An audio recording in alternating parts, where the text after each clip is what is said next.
Howdy everyone, Zakalachi back again with another Armello overview of none other than the Dragon Clan. These ancient beings are unique in that their clan affinity doesn't give them any bonus dice during the day or night like the other clans, but instead they do not suffer the rot dawn damage, and whenever they're in combat and behind in the rot count, their opponent will get 2 fewer bonus dice than they normally would.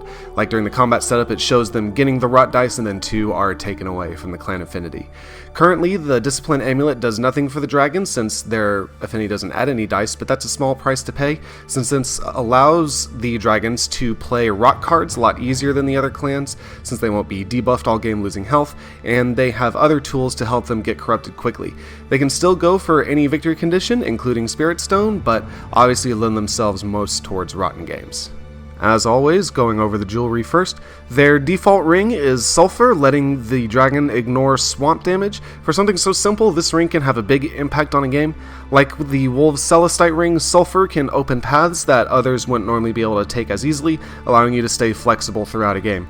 It's a great default ring to use, but others can be very interesting to consider as well. Second is Basalt, where on dungeons you gain stealth and the first rolled sword in battle is poisoned. This ring is very situational since the poisoned sword can still be blocked or just not even rolled, and there is a slight anti-synergy with items like Iron Pike that can also trigger on sword rolls, since the ring goes first, but the stealth can be nice to hide that reward you get from the dungeon, but if your opponents are paying attention, they'll see what you get anyway, like if you get more money or magic, unless a Bane spawns, in which case it'll still push you off the dungeon and you'll have to fight it like normal. Like with the Black Opal ring from the Rat Clan, it can be fun to try to go a long time in stealth with the Ranger's Cloak item, but I think there's better options in the Dragon's Arsenal here. Like ring number 3, Axonite. When you get a kill in combat, you'll gain an additional +1 dice in battle and perils until the end of your next turn. This ring essentially grants you a double shot of the normal clan affinity bonus whenever you get a kill. It also still activates if you and your opponent mutually kill each other, so the effect will be active when you respawn again. It's a versatile bonus that's easy to activate, helping in a wide variety of situations, which is always great in my opinion. Fourth up is Cinnabar, giving you a free 1-cost magic spell whenever you lose any prestige. This ring can trigger surprisingly frequently since you can lose prestige from dying, trickery cards, King's Decorations, and just a whole host of ways throughout the course of a game. It can clog your hand on occasion, but generally that isn't an issue since most often you'll have a spare 1 or 2 magic from playing your other spells. The best things in life are free, and 1-cost magic spells are all pretty decent for the effects they provide, and in general this ring just helps mitigate the setback from losing prestige. Fifth is Tremolite, giving you a starting +1 rot, and then when you end your turn next to something else, another Kingsguard, Bane, or Hero, they will then gain +1 rot until the end of their next turn.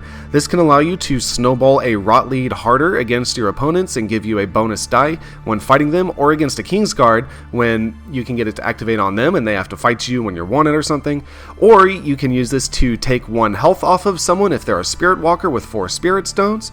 However, if you are tied with someone in the rot count, or a Bane with the rot, and you give them the +1 from this ring, it can put them over the top and make things a little tougher for you. Ideally, you want to go at the end of the rotation so that at night you can activate this on an otherwise rot-free character so they lose health come the dawn, instead of if you go early in the rotation, they will then go next and the +1 rot will wear off before it comes around again. But it is an interesting ring that makes you consider other options during a game. And the final ring for dragons is Serpentine, so that when you do complete a quest, you lose 1 rot, but when you do lose that rot, this ring will give you +3 magic instead. And this ring looks interesting, but it's too situational for my taste. The only time this ring is really effective is when you have a bit of rot over the 2 you already get off due to the clan affinity, but not enough to go fully corrupted and build up that way. So it's kind of like Quartz with the Bear Clan. It can encourage you to not go for one of the victory conditions, ironically the one the Dragon Clan seemed the most suited for. And like the Amethyst ring, it can be really clunky getting actual value from the magic gained, but even more so since this ring will only activate on quest completion, which is much rarer. The one upside of this ring is it activates not just on normal quests, but on the side quests that can happen from time to time as well, so that's something. Maybe I'm missing something y'all can enlighten me on in the comments, but I'm not a big fan of this one despite it being very interesting design. But we're not done. The dragons also come with an amulet. When Ruin is equipped, it makes it so that you can no longer claim settlements, instead terrorizing them yourself for -1 prestige, and you gain 1 gold and rot instead. This is one of the best rot amulets you can take if you just want to go all out for those rot victories, but it can leave you gold starved at times since you'll otherwise only be getting the +1 gold each dawn from your clan grounds. Plus, this amulet does not activate if the settlement is already terrorized, like from another Bane. The main thing about this amulet is it can be used by anyone, so it can open up that rot angle to the rest of the cast if you want to mix up your gameplay. Now to dig into the dragons themselves, leading with Voldar, the Wormchanter. His stats of 3, 4, 4, 5 make him a pretty decent spellcaster, if a little squishy on the physical side, but it's still a decent spread. His ability Enthrall can help supplement his combat weakness a little bit, so that when he ends his turn next to a Bane, he will ring his bell, and then the Bane will spaz out for a minute and then become a stationary monster, attacking anything that it sees move next to it.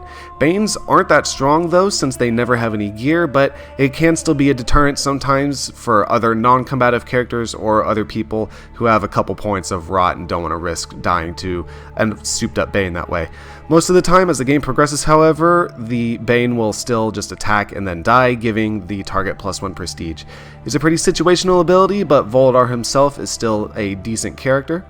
And I'm still experimenting with him, but I found some success by taking the Scratch amulet to patch up his fight, and then the Sulfur ring to allow him to get a little extra mileage where he would normally have a rougher time being a 4 health character. I've also tried running Ruin with the Cinnabar ring to lean more into that rot and spellcasting angle, and then when questing, due to his otherwise kind of mediocre stat spread, I take whatever quest reward looks good, along with 1 spirit quest throughout the game to bump him up to 6 spirit so he can cast all spells without any other input.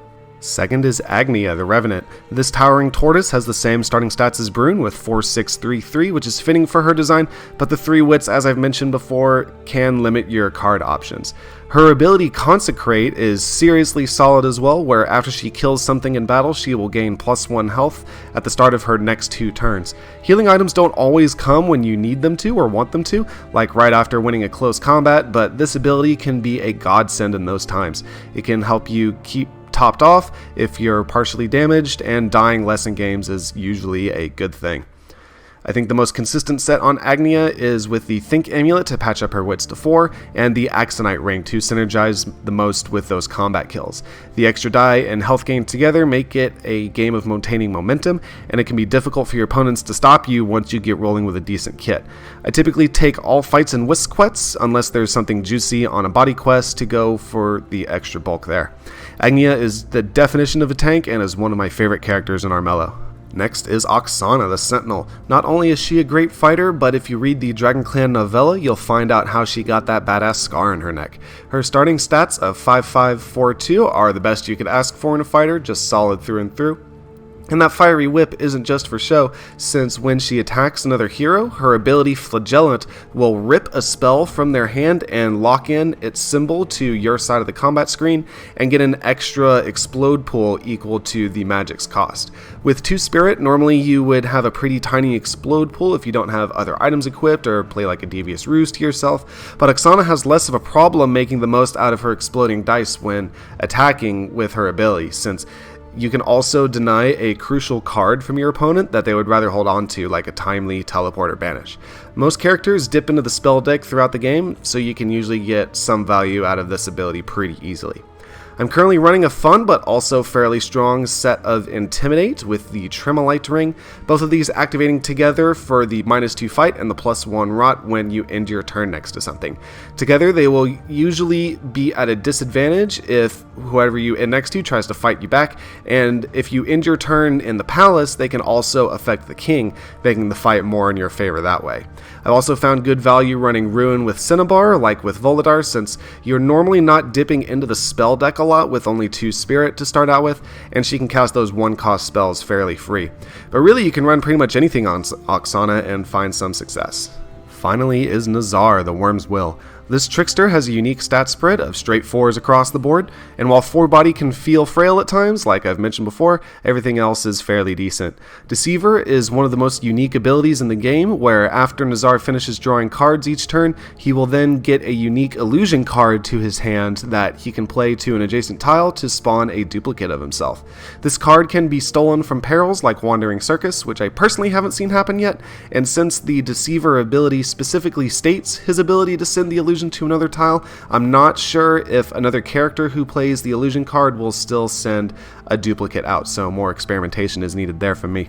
From the opponent's point of view, when the illusion is played, however, the game will pick a random one to follow so they don't know which is which without some additional context. This illusion can also pop perils for free if something nasty is in your way and you'd rather not have to deal with it. The illusion isn't a perfect iteration of yourself as of the making of this video, however. It doesn't stealth at night on forest, and it doesn't gain the particle effect when you are corrupted or a spirit walker, giving you away and making it not nearly as useful there. But other than that, it can be great fun getting the illusion to eat a pricey spell from your opponents that would normally be targeted to you. I am currently running the Soak Amulet with the Sulfur Ring to help with the whole squishiness aspect that I'm generally not fond of. Sulfur can also make the illusions more convincing, with both of you not taking damage on swamps. One amulet to note is Harmonize, which will give all of the rot symboled spells in your hand while you're not corrupted, make them into wild spells, and since the illusion is a rot symboled spell guaranteed, you can get guaranteed value out of the Harmonize amulet there.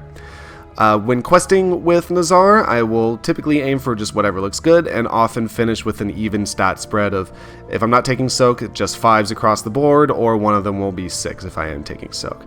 Nazar is a fantastically versatile wild card and a loose cannon. So that wraps up these Rotten Reptiles. They're still relatively new to Armello, so let me know how you found success with each of the dragons.